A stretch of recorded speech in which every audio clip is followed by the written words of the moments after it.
A bright new dawn. In a time when new and original ideas are harder and harder to come by, it's really refreshing to see Guerrilla Games try something new. This time around, instead of playing it safe and doing another Killzone game, we're gifted with one of 2017's most anticipated games that is exclusive to the PlayStation 4, the beautiful Horizon Zero Dawn.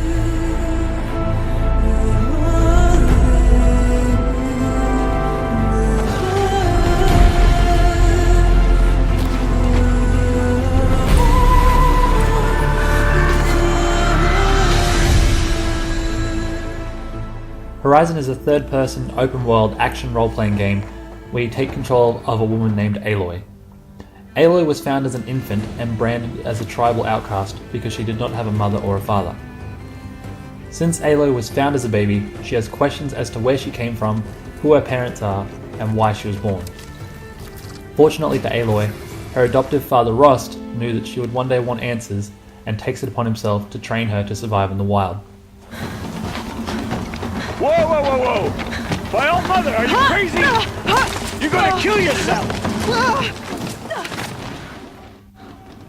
Aloy's training with Ross provides a seamless, perfectly designed tutorial because it sets up the story in a way that makes you excited to explore the massive world, and soon enough, Aloy becomes a strong, cunning, and very capable warrior, able to climb impossible cliff faces and make giant leaps in a single bound.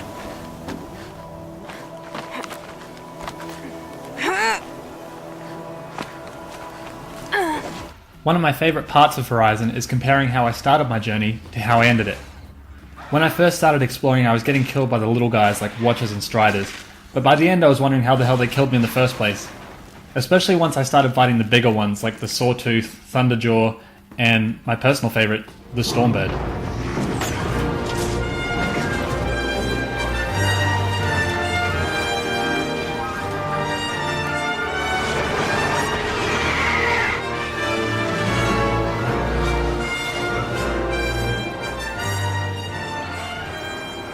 To help you in taking down the machines, you'll need the help of your focus, an ancient artifact received early in the game which helps you discover things in the world and shows weak points in machine armor. You will find yourself using the focus in almost every fight until you learn each weak point and memorize what weapon it's weak against. The focus is also a big help if you want to play stealth. It can plot out enemy machine routes and also show you the location of human enemies through walls. It's a great idea and I look forward to seeing what they do with it in future games. Horizon is what I like to call a checklist game. There are some quests where you feel like you're just running errands for people like these guys. A thief raided my home and took my brother's sword. I can't believe you got the spear back. But there's not many of them and they're still good experience for you. I'll never be the crafted. Apart from fetch quests, there's still a ton of other stuff to do in Horizon, and I enjoyed doing almost every single thing. Whether it was clearing out a bandit camp, purging tough machines from a corrupted zone, or even climbing up the tall neck machines to reveal more parts of the map.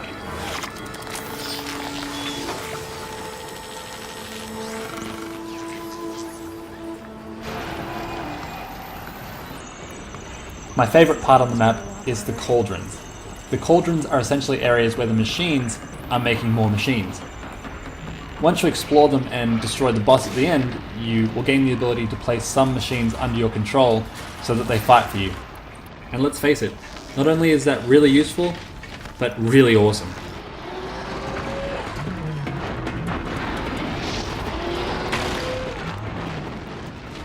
As you progress through the game killing machines, you will harvest their parts to get more weapons and more armor. But this is actually one part of the game where I think it fell short and could be improved in a sequel. Aloy eventually gets various weapons like tripwires, explosives, and the rope caster to trap enemies, but to be honest, I almost exclusively just use the arrows. The other weapons are fun to try at the start, but the bow will cover all of your elemental damage. It was the same for the different types of armor that you can unlock. You can buy armor that's strong against fire, you can buy armor that's strong against electricity, but it was always too much effort to go into the menu and change it, so I always just used one that was pretty average all round.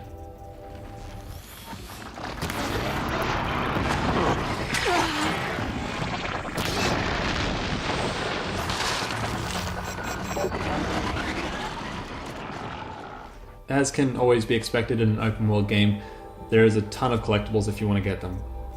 For me personally, this was the only other part of Horizon that fell short.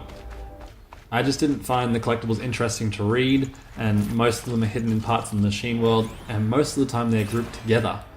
It really breaks the pacing when you walk into a room and there's 5 things to scan and they're all miniature novels. Seriously, just look at them. Nope, this is too long. Nope, this is too long too. Too long. Why are they all so long? Like, it's just, they're not important. Alright, I've had enough. I can't finish my review without talking about the voice acting. For the most part, it's very well done, and Ashley Birch has done a great job in bringing Aloy to life, even if there are a few missteps here and there. Do you really not hear how ridiculous that sounds? Take this guy for example.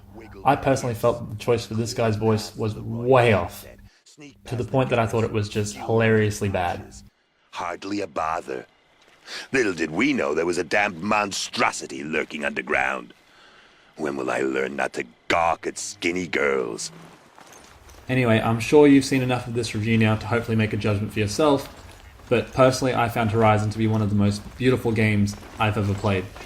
And in my 60 hours, I only encountered a handful of glitches. See me.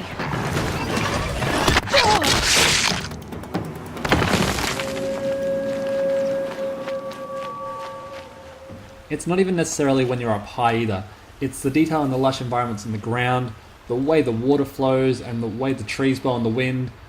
It just looks so good. You can tell a lot of effort has really gone into the sound design as well. The clashing and clanging of machines and the crackle of a campfire, and even ice in a blizzard. Like, I could just sit and listen to this game for days.